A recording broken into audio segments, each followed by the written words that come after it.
नमस्कार, मी शुभमराज. तारा न्यूजच्या आणखीन एका नवीन पॉडकास्टमध्ये आपल्या सगळ्यांचं स्वागत. प्रत्येक पॉडकास्टमध्ये आपण नवीन विषय घेऊन येतो आणि आजचा हा कंटेंट या पॉडकास्टसाठी खूपच वेगळा असणार आहे. कारण आज आपण बोलणार आहोत एक्सपोर्ट आणि इम्पोर्ट बद्दल. खरं तर भारताची बिझनेस बाबतीची जी प्रगल्भता आहे ती खूप मोठ्या प्रमाणात वाढताना आपल्याला दिसते आहे. आणि तो दिवस काही लांबचा नाही ज्यावेळी भारत पुन्हा एकदा विश्वगुरू मानला जाईल. तर खरं तर आजचा कंटेंट असणार आहे आपला एक्सपोर्ट इम्पोर्टचा. तर या संदर्भातली संपूर्ण माहिती देण्यासाठी आपल्यासोबत आज एंटरप्रेन्योर्स इन्स्टिट्यूट ऑफ फॉरेन ट्रेडचे founder and director Karan Mutha sir आज आपल्यासोबत आहेत. आज आपण त्यांचं तारा न्यूजच्या पॉडकास्ट स्टुडिओमध्ये स्वागत करूया. सर, स्वागत आहे.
आणि सर, पहिला प्रश्न तुम्हाला विचारावा वाटतं की एक्झॅक्टली एक्सपोर्ट इम्पोर्ट म्हणजे काय? चांगला प्रश्न आहे. तुमच्याच बरोबर इतरांना हा प्रश्न असतो की एक्सपोर्ट इम्पोर्ट म्हणजे काय. तर मला देखील हे सांगायला आवडेल. एक्सपोर्ट इम्पोर्ट म्हणजे जर एकदम सोप्या भाषेत सांगायचं झालं, कोणत्याही मालाची जेव्हा आपण आयात किंवा निर्यात करतो एका देशातून दुसऱ्या देशात, म्हणजे थोडक्यात आज आपल्याला कोणत्या गोष्टीची गरज आहे ती आपण दुसऱ्या देशातून मागवतोय आणि त्यांना ज्या गोष्टी गरजेच्या आहेत त्या आपण आपल्या देशातून पाठवतोय. थोडक्यात कोणत्याही मालाची जेव्हा आपण देवाणघेवाण करतो लिगली अर्थात त्याला आपण एक्सपोर्ट इम्पोर्ट म्हणू शकतो. ओके. मग सध्या जर आपण पूर्णतः सगळी जगाची एक परिस्थिती आपण बघतात, भारत सध्या प्रत्येक पद्धतीनं उद्योगधंदे असतील, टेक्नॉलॉजी असतील, प्रत्येक पद्धतीनं एक विशेष उच्चांक गाठायला लागला. बरोबर. तर सध्या एकंदरीत भारताची एक्सपोर्ट इम्पोर्ट मधली परिस्थिती आणि परिस्थिती म्हणण्यापेक्षा इम्पोर्ट आणि एक्सपोर्ट साठी भारताचं मार्केट कसं आहे हे देखील मला सांगायला आवडेल. हे आनंदाने मी सांगणार नाही, पण थोडासा ह्याच्यात खेद आहेच. कारण की जर तुम्ही बघितलं तर आज भारताने टेक्नॉलॉजी म्हणा, सायन्स रिसर्च म्हणा, का अनेक क्षेत्रात भरपूर उच्चांकी गाठले आहेत. पण एक्सपोर्ट इम्पोर्ट हा असा व्यवसाय आहे किंवा असा विषय आहे जो लोकांना गेले 5-10 वर्षात कळायला लागला. हळूहळू लोक ह्याच्यात येत आहेत, पण अजूनही लोक घाबरत आहेत. जर अख्ख्या जगाची परिस्थिती बघितली ना तर सर आज आपण इंडियाचं जर मार्केट शेअर बघितलं मित्रांनो, तर आज फक्त आपण आज 6.5% एक्सपोर्ट करतोय, तर त्याच्या समोर आज आपण 5.5-6% इम्पोर्ट देखील करतोय. तर हा भरपूर मोठा गॅप, हा जगाच्या तुलनेतला आकडा आहे. जगाच्या तुलनेतला आकडा आहे. म्हणजे आपल्याला देश किती आहेत आपल्या जगामध्ये ही संख्या सांगण्याची गरज नाही. आणि एवढ्या शंभराच्या म्हणजे शेकड्याच्या संख्येनं असणारे सगळे देश आणि त्याच्यामध्ये 6% फक्त भारताचा रेशो एक्सपोर्ट इम्पोर्ट. तेही मी काय म्हटलं सांगता का दुःख आहे, जे आपण पुढे चर्चा करूच. कारण की आज या व्यवसायाला भरपूर संधी आहेत, भरपूर इंडियन प्रोडक्टला जगभरात मार्केट आहे. कारण की आज आमचे स्वतःचे 3 सेटअप बाहेर आहेत, इराण, टर्की आणि दुबईमध्ये. ऑलमोस्ट 6 ते 7 कंट्री मी ट्रॅव्हल केलेले आहे. तुम्ही विचार नाही करू शकत अशा इंडियन प्रोडक्ट्सला बाहेर डिमांड आहे, पण लोकांना आज ह्याचं नॉलेज नाहीये. ह्याच्यात प्रॉब्लेम काय की जो उगवतोय किंवा बनवतोय त्याच्याकडनं माल एजंट घेतोय आणि पुढे देतोय. तर त्यामुळे बऱ्याच लोकांना या गोष्टीची मालूमात नाही. असं आहे.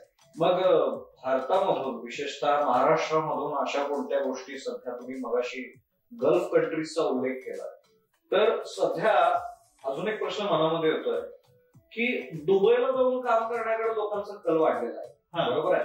किंवा दुबईला जाऊन एखाद्या वस्तू आणणं, सोनं आणणं, मोबाईल आणणं. या तुलनेत अजून एक गोष्ट मला बातम्यांमध्ये आणि बऱ्याच चॅनलवरती बघायला मिळाले, ते म्हणजे आपण इथल्या भाज्या आपण दुबईला एक्सपोर्ट करू अशी संधी उपलब्ध करून देणारे काही गोष्टी.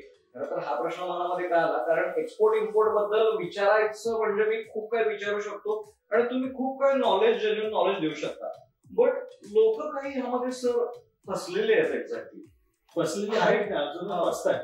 तर मला हे देखील सांगायला आवडणार. आता जसं तुम्ही सर सांगितलं की आजकाल एक मार्केटमध्ये फॅक्ट झाला, एक्सपोर्ट इम्पोर्ट लोकांना करायचं आहे, पण प्रॉपर ह्यांना मार्गदर्शन देणारे कोणी नाहीये. आज जर तुम्ही बघितलं ना तर महाराष्ट्रातनं अनेक गोष्टी, म्हणजे महाराष्ट्रात सर्वप्रथम तर कृषी प्रधान करतात, त्यानंतर सगळ्यात जास्त इंडस्ट्री, इंजिनिअरिंग प्रोडक्ट हे भारतात बनवले जातात आणि इथनं एक्सपोर्ट केले जातात. अनेक अशा गोष्टी आपल्याकडे मोठ्या प्रमाणावर उपलब्ध आहेत. पण पहिल्या 2 जर बघितल्या तर ऍग्रिकल्चर आणि इंजिनिअरिंग प्रोडक्ट हे मित्रांनो 2 अशा इंडस्ट्रीज आहेत त्या भारतातून भरपूर मोठ्या प्रमाणावर एक्सपोर्ट केले जातात. पण आज एक मार्केटमध्ये ट्रेंड काय झालाय की लोकांना पटकन करायचं, आज लोकांकडे पेशन्स नाही. म्हणजे आज आता आपली जनरेशन किंवा आपल्या नंतरची त्यांच्याकडे सर पेशन्स नाहीये, त्यांना चटकी पाहिजे एकदम लगेच आणि पैसा पण पाहिजे. तोच विषय नाही, म्हणजे मी उद्या कामाला लागलो परवा करोडपती व्हायला पाहिजे. पण आपल्या आधीच्या ज्या जनरेशन्स होत्या त्यांनी पिढ्यानपिढ्या घासली, तेव्हा कुठे जाऊन तेवढी मोठी इंडस्ट्री त्यांनी निर्माण केली. आता आज काय झालं सर प्रॉब्लेम, जे लोक भरपूर फक्त ट्रेनिंग देत आहेत आमच्या क्षेत्रात, जे स्वतः एक्सपोर्ट इम्पोर्टही करत नाहीये. एक फॅक्ट कसा झालाय, तुम्ही ऍग्रिकल्चर घ्या, तुम्ही दुबई मार्केटला एक्सपोर्ट करा. त्या जो कोणी व्यक्ती असेल जो शिकतोय त्याला माहित नाही ऍग्रिकल्चर मी काय घेतोय, तर माझ्याकडे घरात आहे ओळखीमध्ये किंवा मी कोणाकडनं तरी घेतोय. दुसरं त्याला त्याच्या सरांनी सांगितलं दुबईला काम कर. आता त्याचा सर स्वतः एक तर काम धंदे करत नाही, एक्सपोर्ट इम्पोर्ट करत नाही, आणि तो त्याला सल्ला देतो दुबईला कर. आता दुबईची परिस्थिती काय मित्रांनो, खरं सांगायचं तर तुम्ही जर कधी गेला असाल, पुण्यापेक्षा छोटं शहर आहे. म्हणजे तुम्ही एकदा किंवा 2दा गेला तुम्हाला दुबई पाठ होईल. तिथे रिक्वायरमेंट असेल 5 कंटेनरची आणि आपल्यासारखे मूर्ख लोक तिथे 50 कंटेनर टाकतात. तुम्हाला भाव कसा भेटेल? नक्कीच. मग त्यामुळे काय, आणि तिथे फ्रॉड करणारे शेख लोक नाहीये, आपली लोक आहेत. आपली लोक म्हणजे इंडियन, पाकिस्तानी आणि बांगलादेशी, मी सगळ्यांना आपली लोकच म्हणतो अजून. तर त्यामुळे फ्रॉड करणारी आपली लोक आहेत, कारण की ह्याच्यात चुकी त्यांची नाही, चुकी तुमची आहे.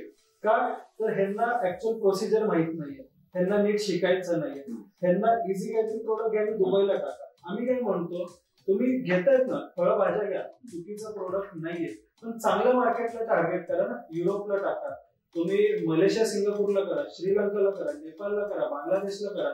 मित्रांनो, हे भर भरून तुम्हाला ऍडव्हान्स देणार आहे पैसे. आणि हे मी काय सांगतोय, आम्ही स्वतः करतोय. जसं सरांनी उल्लेख केला, EFT जी आमची एक संस्था आहे, ज्याच्यात आम्ही प्रॅक्टिकल ट्रेनिंग देखील देतो आणि बरेच एक्सपोर्टर देखील घडवतो. तशीच आज आमची आयन्सा ग्लोबल ही आमची स्वतःची एक्सपोर्ट इम्पोर्ट फर्म आहे, जी की इराण, टर्की आणि दुबईमध्ये रजिस्टर्ड आहे. डोमेस्टिक हे 5 सेटअप आहे. मग आम्ही लोकांना ते सांगतो की ही इंडस्ट्री अख्खी ऍडव्हान्स मध्ये पैसे देणारी आहे, तर तुम्ही स्वतः का पैसे लावता? कारण की ही एकमेव सर अशी इंडस्ट्री आहे ना की जर आज तुम्ही याच्यात नॉलेज जर घेतलं तर तुम्हाला मोठ्या म्हणजे पकडा तर तुम्हाला मोठ्या गुंतवणुकीची गरज नाही. तुम्ही एखादी छोटीशी प्रोप्रायटरशिप रजिस्टर करू शकता, तुम्ही तुमच्या मोबाईल लॅपटॉपवरून व्यवसाय करा, एखादी वेबसाईट बनवून टाका. सर, हे एक्सपोर्ट इम्पोर्ट करत असताना काही कंट्रीजसाठी आता जनरली बाकीच्या बिझनेसेस मध्ये लहान असू देत किंवा मोठे असू देत, त्यावेळी उधार चालते किंवा पैसे लावावे, पैसे तर ऑब्व्हियसली लावावे लागतात, बरंच काही काही उभं करावं लागतं, इकडून तिकडून सगळ्या गोष्टी गोळा कराव्या लागतात, मार्केटमध्ये पैसे द्यावे लागतात, मार्केटमधून माल उचलावा लागतो. म्हणजे थोडक्यात काय, यामध्ये इन्व्हेस्टमेंट खूप आहे अकॉर्डिंग टू बाकीच्या सगळ्या ज्या बिझनेसेस आहेत त्याच्यामध्ये. मग एक्सपोर्ट इम्पोर्ट मध्ये सर इन्व्हेस्टमेंट काय नाही. ओके, आता हे बघा, ह्याच्यात काय, जेव्हा तुम्ही डोमेस्टिक सर व्यवसाय करतात ना, तुम्हाला काय, पहिले एखादी जागा घ्या, तो माल खरेदी करा, तो स्टॉक करा, तो उधारीवर द्या, मग कलेक्शन करा, आणि चला रिकव्हरी नाही झाली तर तुम्हाला सपोर्ट काय, तुम्ही काय करणार, एखाद्याला जाऊन मारणार, उचलणार, किंवा तुम्ही केस करणार. आपल्या लोकल लँग्वेज मध्ये मी सांगतो, आपण हे करणार आहोत. पण एक्सपोर्ट इम्पोर्ट मध्ये सर हे नाही. इथे तुम्हाला काय, ही इंडस्ट्री पूर्णपणे ऍडव्हान्स पेमेंट टर्मवर चालते. Advance payment term, letter of credit आणि बँक गॅरंटी, या काही टेक्निकल टर्म्स आहेत. आपण इकडून काहीतरी एक्सपोर्ट करणार तर आपल्याला ऍडव्हान्स, त्याच्या आधी तुम्हाला पैसे येणार. पण सब्जेक्ट टू काय, जर तुम्ही कॉमन प्रोडक्ट घेताय आणि कॉमन मार्केट घेताय तर ही कंडिशन लागू होत नाही. म्हणजे एकच कंडिशन, तुम्ही फळभाज्या घ्या आणि दुबईला एक्सपोर्ट करणार असाल तर तुम्हाला कोणीही ऍडव्हान्स देणार नाही. तर तुम्ही अनकॉमन प्रोडक्ट घ्या ना, म्हणजे पेरिशेबल आयटम जे नाशवंत प्रोडक्ट आहे ते काही सोडून तुम्ही गल्फला किंवा कोणत्याही कंट्रीला टाका, ऍडव्हान्स पेमेंट आहे. आणि जर तुम्ही पेरिशेबल आयटम घेतलं, फळभाज्या, तर गल्फ कंट्री सोडून अख्ख्या जगात एक्सपोर्ट करा, तुम्हाला ऍडव्हान्स पेमेंट आहे. असे कोणते प्रोडक्ट्स आहेत की जे आपण बाकीच्या कंट्रीज मध्ये आपण हे एक्सपोर्ट करू शकतो, जे नाशवंत नाही आहेत? नाही, हे बघा, फळभाज्यांमध्ये जर घेतला तर आपल्या आज आपण कोल्हापूरच्या तुमच्या मोठ्या स्टुडिओमध्ये बसलेलो, तर इथे जर बघितलं तर आता जॅगरी गुळ, जो आपण पिवळं सोनं असं म्हणायला हरकत नाही. बरोबर. तर आज आपल्याकडनं गुळ एवढं भर भरून जातो, पण तोच गुळ जर तुम्ही गल्फ कंट्रीला टाकताय ना तर तुम्हाला ऍडव्हान्स नाही भेटणार. तो तुम्ही गल्फ वगैरे कोणत्याही देशात टाका, ऍडव्हान्स भेटणार आहे. आणि नॉन पेरिशेबल जर म्हणलं ना सर, तर आज जसं आयन्सा ग्लोबल, आज आमचं 70% काम ऍग्रिकल्चर मध्ये. पण ऍग्रिकल्चर मध्ये कसं, मसाले झाले, फ्रूट व्हेजिटेबल झाले, मग त्याच्याच बरोबर डिहायड्रेटेड प्रोडक्ट, फ्रोझन प्रोडक्ट, असे भरपूर काही प्रोडक्ट जे आम्ही ऍग्रीमध्ये 70% आज आमचं काम आहे. एक्सपोर्ट मध्ये पण, इम्पोर्ट मध्ये पण. 30% आज आमचं जे काम आहे ना ते टेक्सटाईल, केमिकल आणि मशिनरी मध्ये काम आहे. आज आम्ही स्वतः मर्चंट एक्सपोर्टर. म्हणजे मी एक सांगायला आवडेल की कोणत्याही बिझनेस बॅकग्राऊंड मधून आलेलो नाहीये, का मोठी काही शेती आहे का फॅक्टरी, असं काहीच नाही. टोटली मर्चंट ट्रेड, ते पण आम्ही आमच्या नॉलेजच्या बेसवर. मग तुम्ही असे कोणतेही प्रोडक्ट घ्या जे आपल्या मातीतले म्हणजे फक्त शेतातले नाही, जे आपल्याकडे बनवले जातात.